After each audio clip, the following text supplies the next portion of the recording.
Detroit never slept. Even at 5:30 in the morning, as Mark Stevens laced up his work boots in the tiny entryway of his home on Livernois Avenue, the city was already buzzing with cars heading for the morning shift. Behind the thin walls of their 1960s house, the same sounds could be heard: doors slamming, engines starting, the muffled voices of neighbors rushing to work. "Coffee's ready," said Deborah, appearing in the kitchen in her Myers supermarket cashier uniform. The blue polo shirt and dark pants made her figure look more austere than it actually was. At 38, Deborah Stevens remained attractive, although constant fatigue had left its mark in the form of fine wrinkles around her eyes and slight tension at the corners of her mouth. Mark took the mug she handed him. The ceramic was warm, but not hot. Deborah always made his coffee exactly the way he liked it, without asking. In 15 years of marriage, she had learned all his habits down to the smallest detail. "Johnson said there might be overtime at the Midtown construction site today," Mark said, checking his jacket pockets. Keys, wallet, phone. The same morning routine he'd followed every day for the past 10 years. "How much extra?" Deborah was already taking the calculator out of the kitchen table drawer. That little gray calculator was their family compass, indicating whether they could afford to eat out this weekend or if they needed to postpone fixing the leaky faucet in the bathroom again. 1.5 times the rate for 4 hours, about $120 net. Deborah pressed the buttons, her face remaining focused. "Okay, that'll cover part of the electric bill, but we'll still need something else before the end of the month." Mark nodded, finishing his coffee. These conversations about money had become a daily ritual, like saying grace before a meal. Only instead of giving thanks for what they had, every morning they counted what they didn't have. "I can ask Mike for extra shifts," Deborah said, putting away her calculator. "The new girl in the fruit department is completely green. They need help. You already work 6 days a week, and you work 7. There are no days off on a construction site." That was true. Mark couldn't remember the last time he had spent a whole day at home without thinking about work or money. Even on Sundays, when they watched TV on the old sofa in the living room, his thoughts returned to unfinished projects and plans for the coming week. Deborah came up to him and adjusted the collar of his work shirt. "That jacket is completely worn out. Maybe we can find something at the thrift store this weekend?" "It'll still do," Mark said, easily pushing her touch away. "I have to go. Traffic starts early. Have a good day." Deborah watched him walk to the door, but she didn't kiss him goodbye like she used to. These little displays of intimacy had disappeared from their relationship gradually, so imperceptibly that neither of them could say exactly when it had happened. Mark started his 2003 Ford pickup truck. The engine coughed twice before running smoothly. Another thing that needed attention and money they didn't have. He turned on the radio, but instead of music, he heard an ad for a car dealership promising credit to everyone. "Your financial problems are not our problem," the announcer shouted in an overly cheerful voice. Mark switched to another station. The drive to the construction site in Midtown took 40 minutes during rush hour. Mark used this time to prepare for the workday and try to push away obsessive thoughts about bills. Today, they had to finish the brickwork on the second floor of the new office complex. The work was monotonous but required concentration. One miscalculation, and the entire section could be demolished. Rick Palmer, his best friend and colleague for the past 8 years, was already waiting for him at the construction site. Rick was a welder, but he often helped with general work when needed. At 44, he looked older than Mark, even though he was only 2 years older. His divorce 3 years ago had added gray hair and deepened his wrinkles, but he retained an optimism that Mark sometimes envied. "How are things at home?" Rick asked as they put on their helmets and protective vests. "Same as always." Counting pennies, Rick nodded understandingly. "I saw the lottery ad yesterday. The jackpot is already at $350 million. "Yeah, I heard." Mark checked his toolbox. "Deborah says it's a waste of money. What do you think?" Mark shrugged. $2 a week, less than a cup of coffee at 7-Eleven. If you can't afford to dream for $2, What can you afford? It was their old argument. Every Friday, Mark bought a lottery ticket at the same convenience store on his way home. Not because he believed in luck, but because those $2 bought him a few days of thinking about a different life. A house without leaky faucets, a car that starts on the first try, the ability to tell Deborah, "Don't worry about the bill," at least once. "Deborah's right," Mark continued, picking up a brick. "The math isn't on our side." "But you know what? The math wasn't on our side when we bought this house, or when we got married, or when we decided to stay in Detroit when everyone else was leaving." Rick laughed. "The philosopher has awakened. Careful, or they'll promote you to foreman." They worked in silence for the next 2 hours. The physical labor calmed Mark. There was something meditative about the repetitive motions, the precision required for bricklaying. Each brick had to fit perfectly, or the entire wall would be uneven. Just like in life, he thought. One wrong step, one wrong decision, and the whole structure could collapse. During his lunch break, Mark checked his phone. A message from Deborah. "We're out of milk. Can you pick some up on your way home?" "Just remember, we buy the cheapest kind," he replied briefly. "Okay." "Problems?" Rick asked, taking out his sandwich. "We're out of milk." Mark showed him his phone screen. "See? Not even hi or how are you.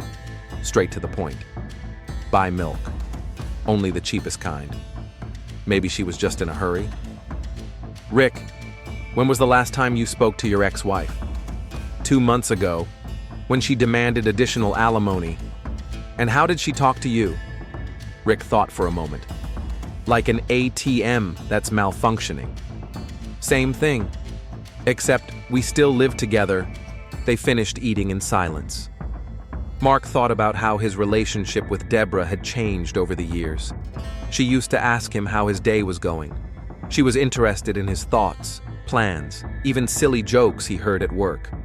Now their conversations revolved exclusively around practical matters. Who would pick up the dry cleaning? Whose turn it was to take out the trash? Whether they would have enough money until payday? When did they lose the ability to just talk to each other? The second half of the day passed more slowly.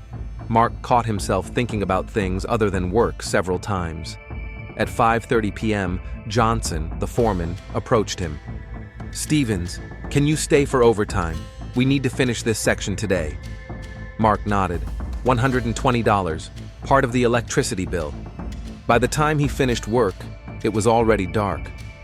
Detroit looked almost beautiful in the twilight. The neon lights hid the peeling paint and boarded-up windows, turning the city into a shimmering mosaic. Mark stopped at a familiar little shop on the corner of Livernois and 8th Street. The owner, an elderly man named Sam, recognized him. "The usual ticket?" he asked, already pulling a lottery ticket from the machine. "Yes, and milk." "A gallon." The cheapest one. Sam nodded, took the $4, and handed him the ticket and his change.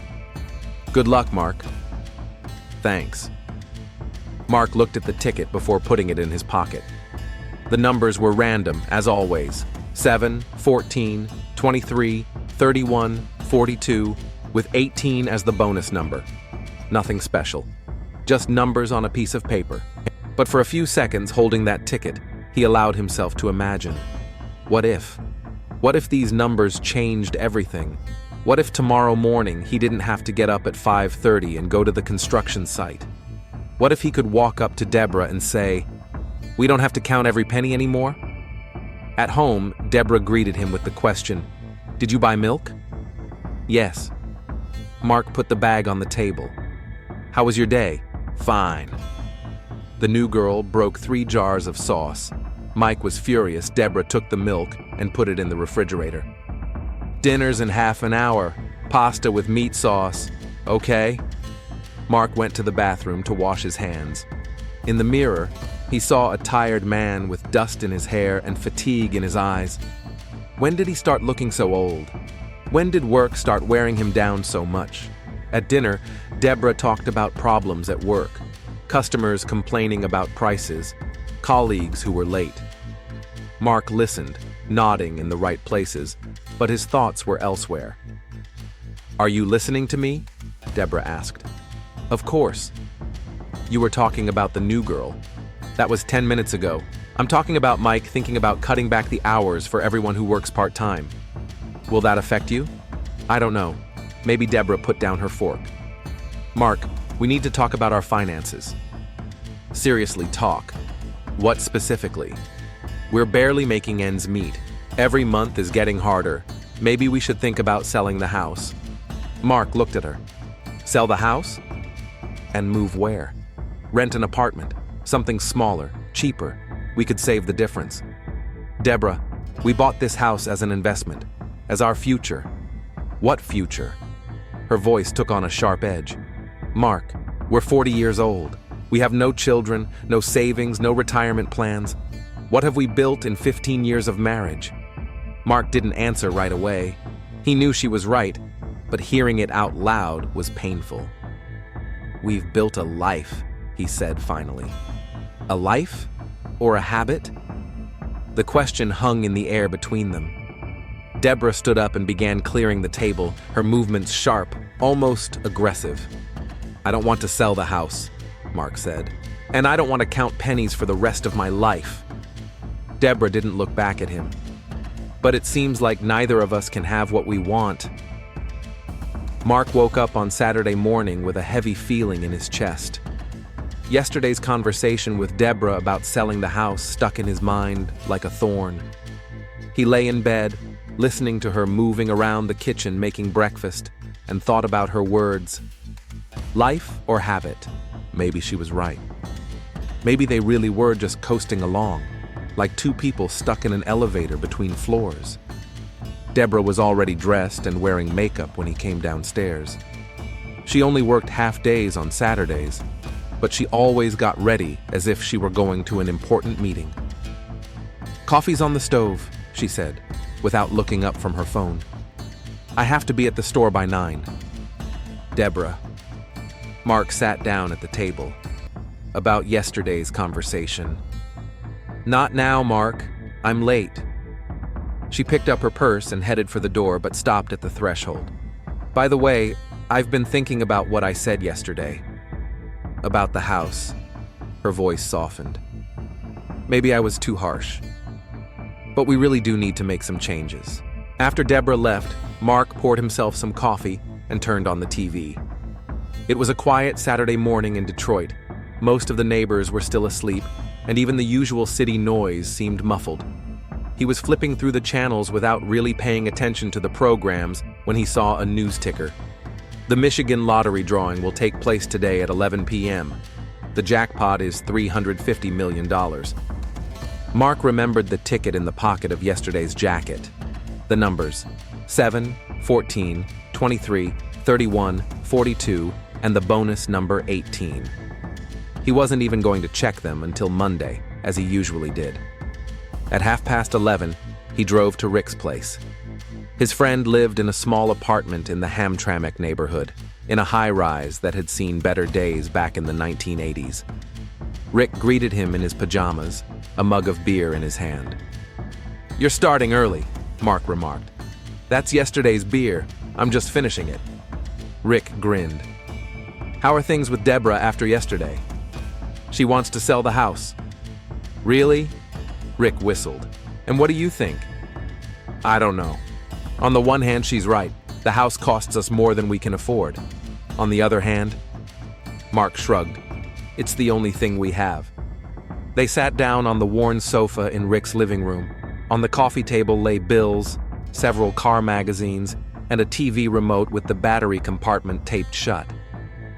"You know what I realized after the divorce?" Rick said. "A house is just a place where you sleep. Family is the people you wake up with. If you have problems with people, a house won't help." "Philosopher," Mark muttered. "No, just a man who paid his lawyer $15,000 for a life lesson." They watched football until evening, occasionally discussing work, politics, anything but family problems. Mark returned home around 8 in the evening and found Deborah in the kitchen with a calculator and a stack of bills. "How was your day?" he asked. Fine. Mike said he won't be cutting back on hours for now. Deborah looked up from her papers. How about you? I was at Rick's. We watched the game. I see. Mark felt the familiar irritation at her tone. Not judgmental, not angry, just indifferent. As if how he spent his free time was of no interest to her whatsoever. Deborah, can we talk? Really talk? About what? She put down her calculator. About us. About what's going on between us. Mark, I'm tired. Maybe not today? When then?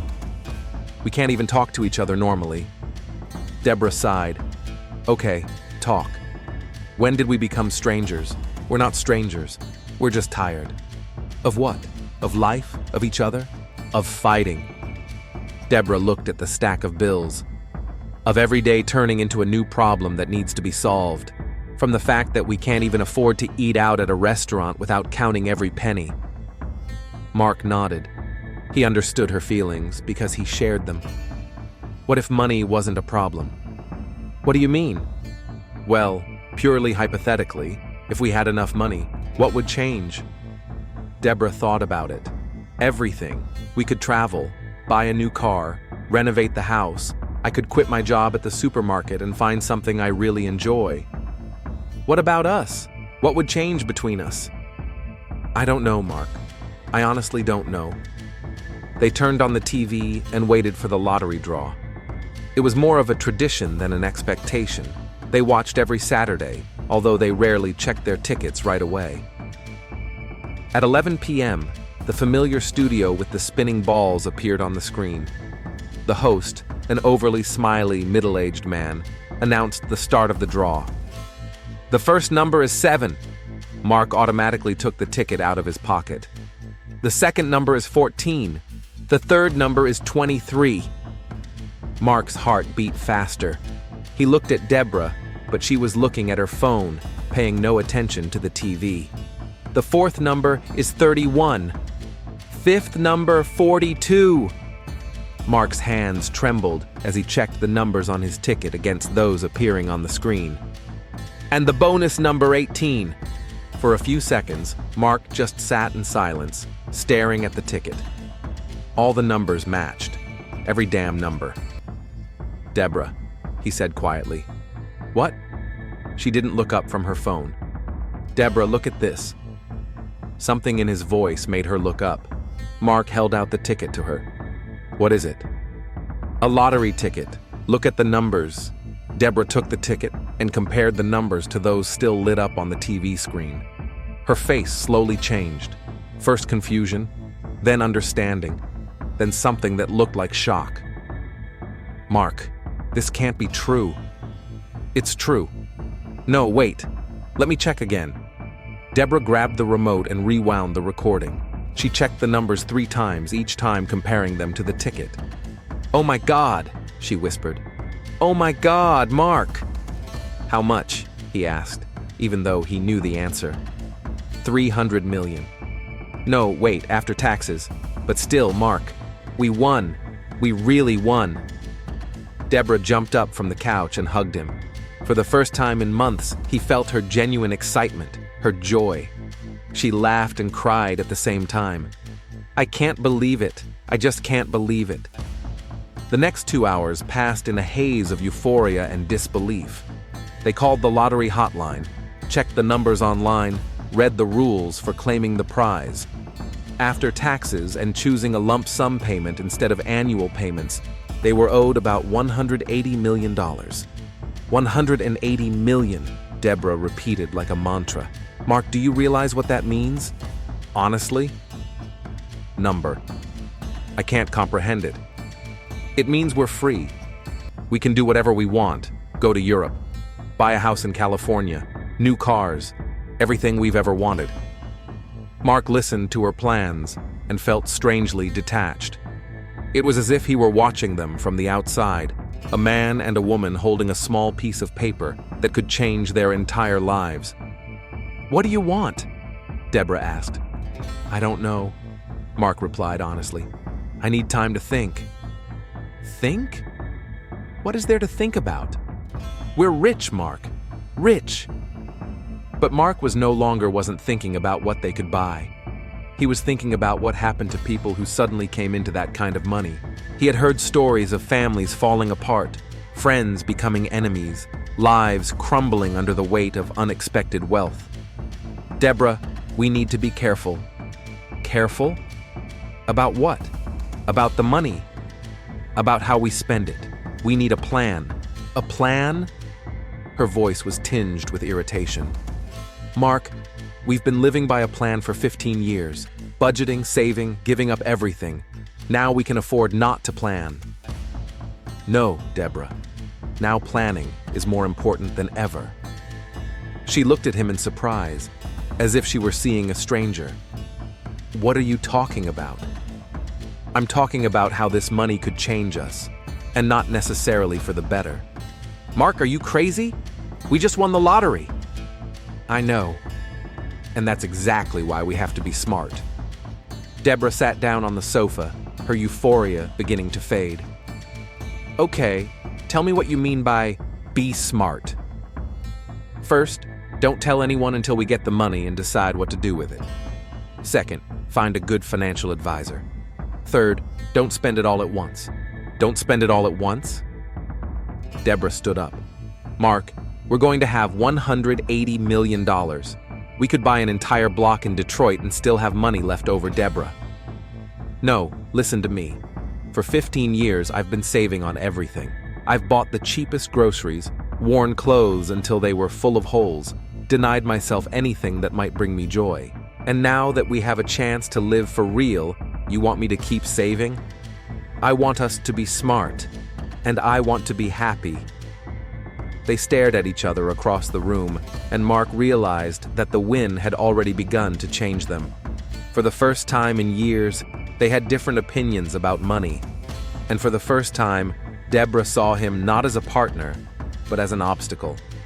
2 weeks had passed since the win, and the atmosphere in the Stevens house was tense, like a string about to snap. Mark took time off work, citing family circumstances, while Deborah continued to go to the supermarket so as not to arouse suspicion among the neighbors.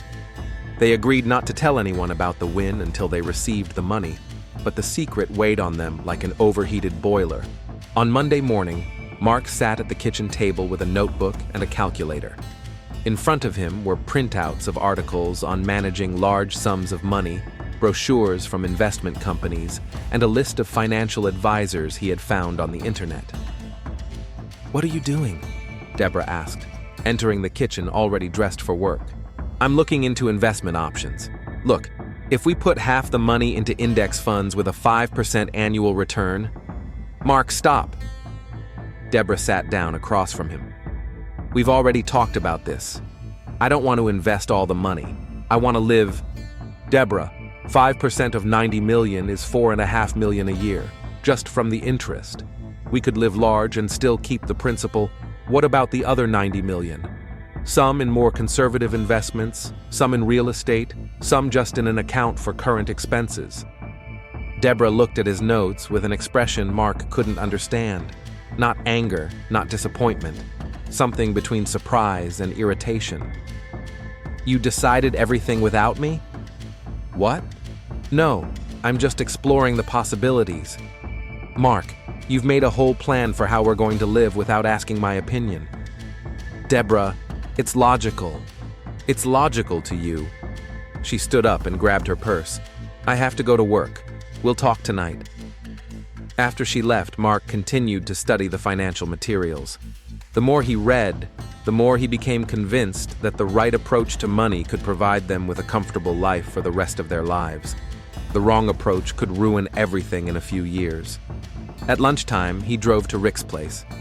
His friend was working on a construction site in the city center, and Mark caught him during his break. "How are things with your wife after the weekend?" Rick asked, taking a sandwich out of his bag. Mark hesitated. He and Deborah had agreed not to tell anyone, but Rick was his best friend. Besides, he needed advice from someone who had been through a divorce. "Rick, if I tell you something, can you keep it to yourself?" "Of course." "What is it?" "We won the lottery." Rick stopped chewing. "How much?" "A lot. A whole lot." "Mark, how much?" $180 million after taxes. Rick choked and coughed. Are you kidding me? No. Damn, Mark. Congratulations. Rick hugged him. That's incredible. Yes, and it creates problems. What problems? You have $180 million. Mark told him about his investment plans and Deborah's reaction. Rick listened, nodding periodically. What's the problem? He asked at the end. Deborah thinks I'm trying to control her. And you? What? No. I just want to be reasonable. Rick thought for a moment. Mark, do you remember what happened in my marriage before the divorce? You fought over money. We fought over control. Susan wanted to buy a new car. I thought ours still had some life left in it. She wanted to renovate the bathroom. I said it could wait. In the end, every decision turned into a battle over who was the boss in the family. But this is different. We're talking about a sum of money that could change our whole lives. That's why it's even more important. Mark, this money isn't just yours. Deborah has a say in it too. Mark knew Rick was right, but he also knew that someone had to think rationally, and Deborah clearly wasn't going to do that. That evening at home, their conversation continued, but with even more tension. I found a few houses in Bloomfield Hills, Deborah said, showing him printouts from a real estate website. This one is $2,800,000. 6 bedrooms, 4 bathrooms, a pool. Deborah, why do we need 6 bedrooms? Why should we limit ourselves? We can afford it. We can, but should we? Yes, we should! Her voice took on a sharp edge. Mark, I've lived in houses I didn't like for 40 years, worn clothes that didn't fit me, driven cars that were always breaking down. Now I have a chance to live the way I want to. How do you want to live? Beautifully, expensively, without looking at the price tag on every purchase. Mark looked at the photos of the houses, huge mansions with marble staircases and crystal chandeliers, houses that celebrities or businessmen might live in. Deborah, we're ordinary people. We don't know how to live in houses like that. We'll learn. What about our friends? Our life here? What friends? Deborah laughed, but it was a bitter laugh. Mark, we have practically no friends. There's Rick, who you drink beer with. There are a couple of colleagues from work who we occasionally socialize with. We don't have a real social life. Maybe because we never tried to create one. Now we can. In a new house, with new people, in a new world. Their conversation was interrupted by the doorbell.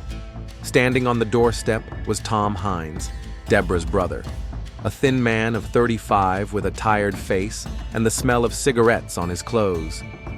Hi, sis, he said, kissing Deborah on the cheek. Mark? Tom. Mark nodded. Tom had been unemployed for 8 months after the factory where he worked as a mechanic closed.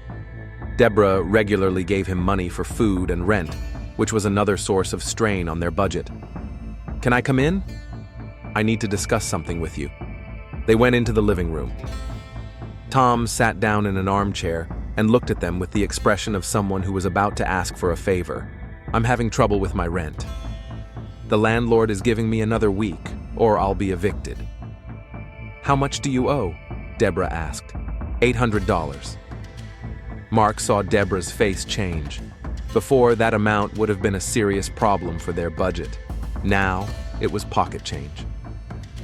Deborah, Mark said quietly. Of course, Tom. No problem. She got up and went to get her checkbook. Mark followed her into the kitchen. Deborah, we agreed not to tell anyone. I won't tell him.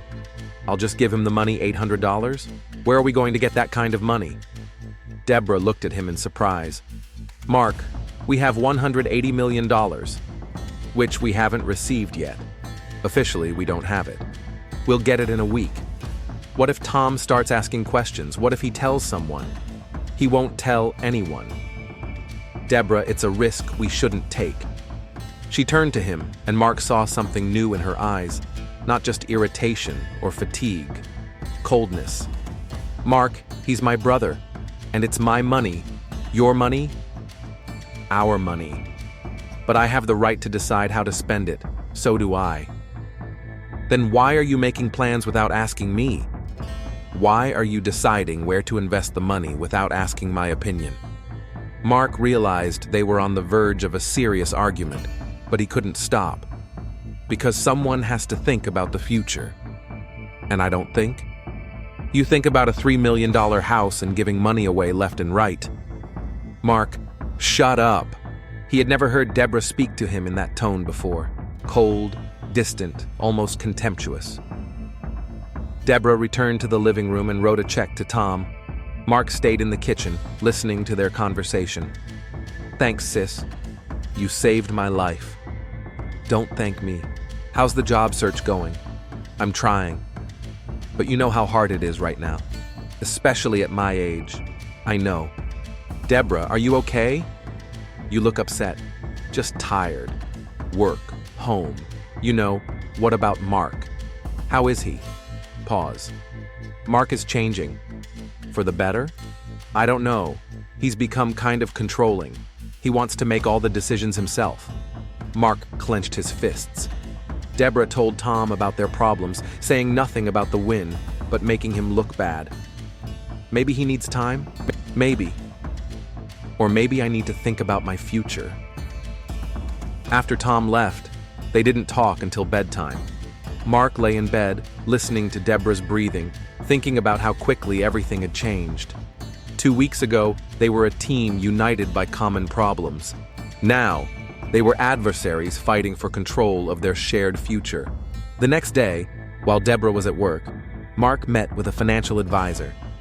An elderly man named Robert Green explained the basics of managing large sums of money and confirmed that Mark's approach was correct. The biggest mistake people who win big make is trying to change their lifestyle too abruptly, Green said. It's better to do it gradually while preserving the principal amount. That evening, Mark shared this information with Deborah, but she was skeptical. That advisor makes money managing our money. Of course he wants us to not spend it. Deborah, he's giving sound advice. Mark, I don't want to discuss this anymore. We're getting the money tomorrow, and I want to start a new life. What if this new life destroys us? Deborah looked at him for a long time. Mark, maybe the problem isn't the money.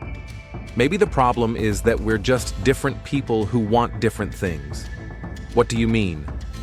I mean that maybe we should think about living apart. The words hung in the air like a sentence. Mark realized that their marriage was hanging by a thread, and that the money that was supposed to solve all their problems had instead created new, even more serious ones. Friday, 6 a.m. Mark woke up to the sound of rain on the roof. Deborah was already up. He could hear her moving around the kitchen, making breakfast. Today was the day they would receive the check, the day they had been waiting for 2 weeks. But instead of anticipation, Mark felt a heaviness in his chest. Deborah's words yesterday about living apart had kept him awake all night. Could the money that was supposed to be their salvation become the reason for their divorce? Coffee's ready, Deborah said when he came down to the kitchen. Her voice was even, almost businesslike. She was already dressed and wearing makeup, even though they weren't supposed to go to the lottery office until 10 in the morning. Thanks. Mark took the mug. The coffee was strong, slightly bitter, just the way he liked it. Deborah, about yesterday's conversation. Not now, Mark. Today is an important day. Let's focus on getting the money, and then we'll deal with our problems. Mark nodded and took a sip of coffee. Something was wrong with the taste. It was too sweet, even though he never added sugar. Deborah must have mixed up the mugs. This coffee tastes strange, he said. I bought a new brand. I thought it was time to try something better. Deborah didn't look up from her phone. Finish it. We have to leave in an hour. Mark finished his coffee, ignoring the unpleasant taste. He had too many other things to worry about. 20 minutes later, he started to feel sick. First, a slight nausea, then dizziness. He chalked it up to nerves. After all, it's not every day you get a check for $180 million. I need to use the bathroom, he told Deborah. Are you okay? You look pale. I guess I'm nervous. In the bathroom, Mark splashed cold water on his face. In the mirror, he saw a pale man with a sweaty forehead. The nausea was getting worse. Maybe he had eaten something bad yesterday? When he returned to the living room, he felt his legs giving way. Deborah was sitting on the sofa checking her purse. "Mark, do you have your ID and your lottery ticket?" "Yes, I have everything." His voice sounded strange, as if it were coming from far away. "Deborah, I really feel sick. Maybe you should drink some water." She brought him a glass of water. Mark drank it in one gulp, but it didn't help. On the contrary, it made him feel even worse. The room began to spin before his eyes. "Deborah, call an ambulance." "What?" "Mark, what's wrong with you?" "I don't know, everything is spinning and I feel nauseous." Mark tried to get up from the sofa, but his legs gave way. He fell to his knees, clutching the coffee table. "Deborah." The last thing he saw was his wife's face. Not frightened, not worried. Calm, almost indifferent. Deborah watched her husband lose consciousness and didn't move. The ethylene glycol had worked faster than she expected. She had read that the symptoms appeared gradually, but Mark had drunk a fairly large dose. She sat down in an armchair and waited another 10 minutes to be sure. Then she checked her husband's pulse on his neck. It was weak and irregular. A few more minutes and it would all be over. Deborah took out her phone and dialed 911. 911, what's happened? "Help!" "My husband has lost consciousness. He's not breathing." Her voice was tearful and panicked. "Please hurry." "Ma'am, give me your address." 1247 Livernois Avenue, Detroit. "We're sending an ambulance." "Stay on the line. Check your husband's breathing." Deborah leaned over Mark. His breathing was barely noticeable, his pulse almost imperceptible. "I can't feel his pulse. Oh my God, he's dying." "Ma'am, try giving him CPR." "I don't know how. When will the ambulance arrive?" "In 5 minutes." Deborah dropped the phone and fell to her knees next to her husband, feigning despair. Tears streamed down her cheeks, not from grief, but from relief. Finally, it would all be over. The ambulance arrived 7 minutes later, but it was too late. Mark Stevens died on the way to the hospital, without regaining consciousness. Detective Sarah Collins arrived at Livernois Avenue at 1:30 in the afternoon. The rain had turned into a fine drizzle, and the whole neighborhood looked gray and dreary. An ambulance and a police car were parked in front of 1247. Sarah had been working in the homicide division for 20 years and had seen it all. At 45, she was a short woman with short dark hair and tired eyes that never missed a detail. Officer Johnson met her at the entrance. "What do we have?" she asked. A 42-year-old man lost consciousness at home around 9 in the morning. His wife called an ambulance, but he died on the way to the hospital. Cause of death? Unknown at this time. The medics say it was possibly a heart attack or stroke, but the guy is young and athletic. "Where's the wife?" Inside, in shock, Sarah entered the house. The living room was ordinary. Old furniture, a small TV, a coffee table with magazines scattered on it. There was still a wet spot on the floor where the medics had tried to resuscitate the man. Deborah Stevens sat on the sofa, clutching a crumpled napkin. Her eyes were red from crying, her makeup smudged. "Mrs. Stevens? I'm Detective Collins. I'm very sorry for your loss." "Thank you." Deborah's voice trembled. "I still can't believe it. He was healthy. He never got sick." "Tell me what happened this morning." Deborah wiped her eyes. "We were having breakfast. Mark was drinking his coffee when he suddenly said he wasn't feeling well. I thought he was just nervous." "Why would he be nervous?" "We had a meeting at the bank today, about a loan." The lie came easily. "Mark wanted to take out a loan to renovate the house." "I see. What happened next?" "He got worse. He fell and I called an ambulance." Sarah wrote down the testimony while studying the room. Something bothered her, but she couldn't figure out what it was. "Mrs. Stevens, was your husband taking any medication?" "No. He was rarely sick." "Did he drink alcohol? Take drugs?" Sometimes beer on weekends, nothing else. Did he have heart problems? High blood pressure? No, nothing like that. Sarah nodded. Where do you work, Mrs. Stevens? At the Meyer supermarket. I'm a cashier. And your husband? He's a builder. He worked for Detroit Construction. Financial problems? Deborah paused for a second. Like everyone else? But we were getting by. The pause did not escape Sarah's attention. She made a note in her notebook. Does your husband have any close friends I should talk to? Rick Palmer. They worked together. Phone number? Deborah gave her the number. Sarah noticed that the woman knew it by heart. Mrs. Stevens, I know this is a difficult time, but I need to look around the house. It's standard procedure. Of course. Sarah started with the kitchen. There were 2 mugs on the table, one empty, the other half full of coffee. Next to them was a coffee maker, a sugar bowl, and a carton of milk. Which mug did your husband use? This one. Deborah pointed to the empty mug. Sarah picked up the mug and sniffed it. It smelled like regular coffee, but with a slightly sweet undertone. Did you add anything to the coffee? The usual. Sugar, milk. Did your husband drink his coffee with sugar? No, he preferred it without sugar. Another note in her notebook. Sarah continued her inspection of the kitchen. In the trash can under the sink, she found an empty bottle of antifreeze. Mrs. Stevens, are you having car trouble? What? Oh yes, Mark changed the antifreeze in the pickup truck yesterday. Where did he do that? In the garage. Sarah went into the garage. The old Ford pickup truck was in its usual spot. Tools, rags, and several cans of automotive fluids lay on the workbench. She carefully examined the floor. No traces of spilled antifreeze. Returning to the house, Sarah continued her questioning. Mrs. Stevens, how have things been going with your husband lately? Normal. The answer came too quickly. No problems? No arguments? No more than usual. Deborah wiped her eyes again. We were married for 15 years. Of course, we argued sometimes. About what? Money mostly. Work. The usual things. Sarah wrote down a few more notes. Then she took out her phone and dialed Rick Palmer's number. Mr. Palmer? This is Detective Collins from the Detroit Police Department. I need to talk to you about Mark Stevens.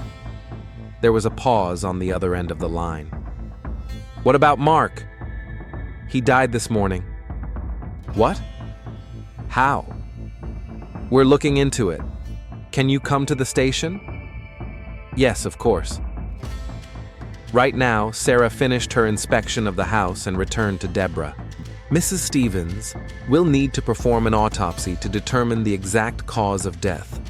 It will take a few days. I understand. If you remember anything else that might help with the investigation, please call me. Sarah handed her a business card. Detective. Deborah took the card with trembling hands. Do you think something was wrong? With his death, I mean? We're just checking all possibilities. It's standard procedure, but in her heart, Sarah already knew that this was not a normal death from natural causes. There were too many inconsistencies. A young, healthy man, a strange smell from the mug, an empty bottle of antifreeze in the trash, his wife's nervousness. Rick Palmer was waiting for her at the station, a tall man with sad eyes and hands stained with machine oil. I can't believe Mark is dead, he said, sitting down across from Sarah. He was as healthy as a horse. When was the last time you saw him? The day before yesterday. We met after work. How did he look? What did you talk about? Rick hesitated. Detective, Mark asked me to keep something secret, but now that he's dead, go on.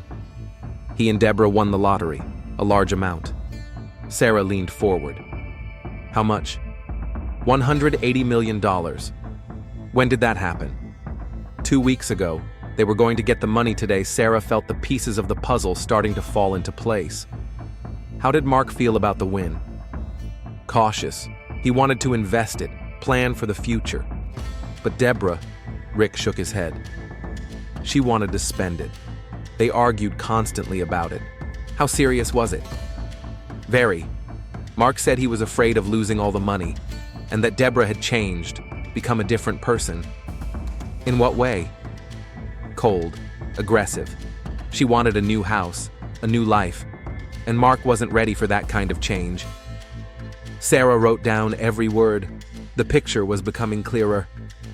Mr. Palmer, did Mark say anything about divorce? Not directly. But he was afraid their marriage wouldn't last. He said the money was destroying them. After talking to Rick, Sarah returned to her desk and opened a new case. Mark Stevens' death was officially classified as suspicious. The autopsy results came in on Tuesday morning. Dr. Michael Chang, a medical examiner with 30 years of experience, called Sarah to the morgue. Ethylene glycol, he said without preamble, showing her the report. A lethal dose. Blood concentration 180 milligrams per deciliter. Is that a lot? A dose of 100 milligrams is considered lethal. Your husband had almost twice that amount. Sarah studied the documents. How long did it take from ingestion to death? Judging by the concentration and the symptoms described by his wife, between 30 minutes and an hour. He drank quite a large amount. Could he have drunk it accidentally? Dr. Cheng shook his head. Ethylene glycol has a sweetish taste, but it's quite concentrated. To get that dose, you'd have to drink at least half a cup of pure antifreeze or dissolve it in a drink. In coffee, for example? The coffee would have masked the taste, but the person would still notice something strange. Sarah remembered Mark's words that the coffee was kind of weird. Deborah said she had bought a new brand. Back at the station, Sarah began an in-depth investigation. First, she checked the Stevens financial records. The picture was exactly as Rick had described. The family was barely making ends meet. Credit cards maxed out, late payments, minimal account balances. And then she found what she was looking for. On Wednesday, she obtained a search warrant and arrived at Deborah's home with 2 officers. Mrs. Stevens, we have a warrant to search your home and seize your computer. Deborah turned pale. Why? I told you everything. It's part of the investigation. The computer expert found what he was looking for within an hour.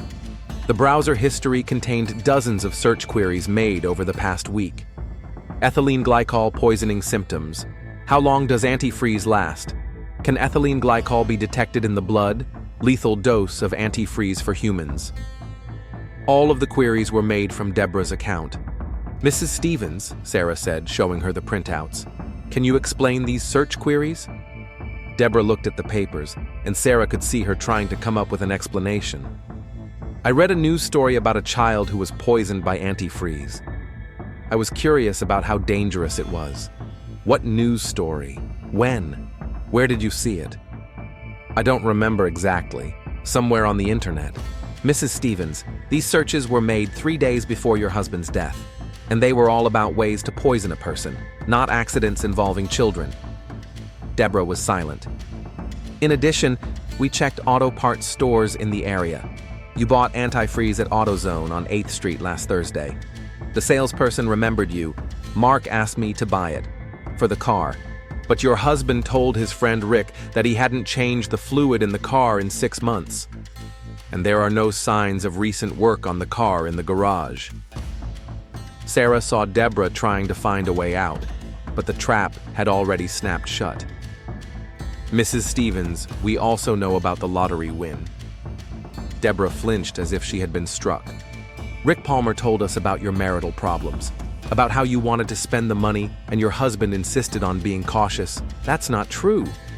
We checked with the lottery office.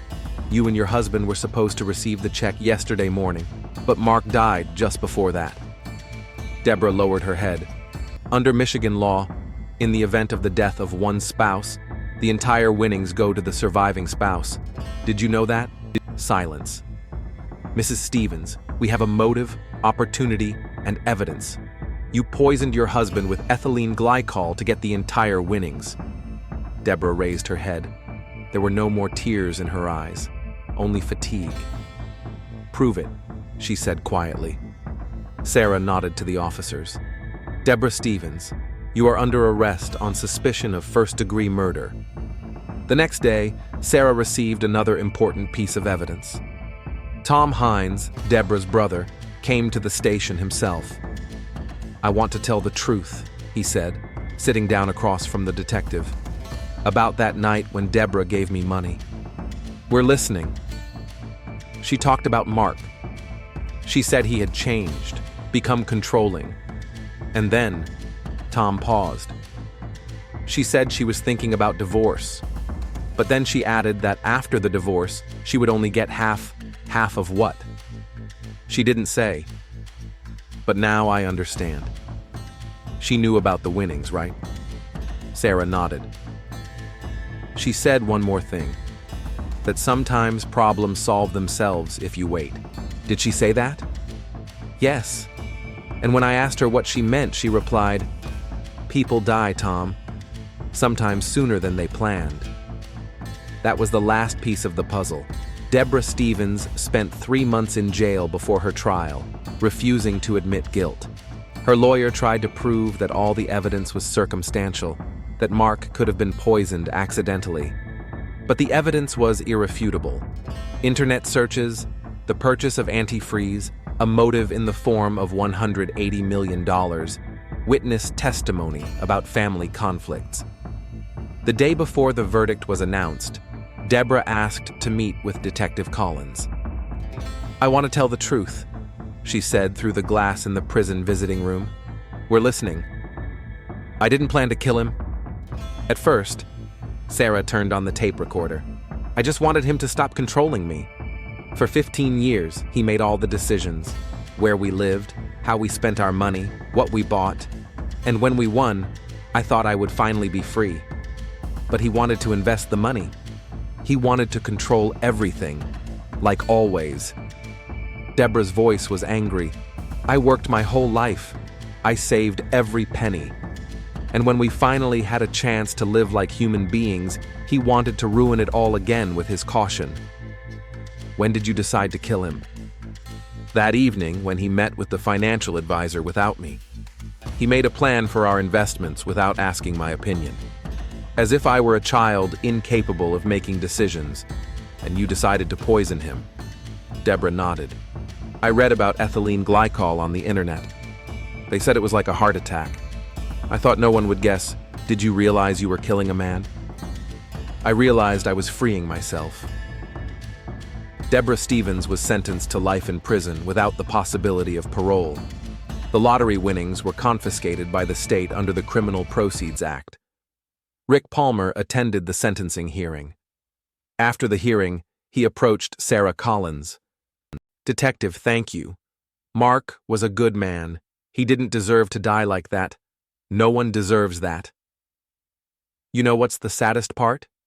If she had just talked to him, explained her feelings, Mark loved her. He would have understood." Sarah nodded. In her 20 years on the job, she had seen many crimes committed for money.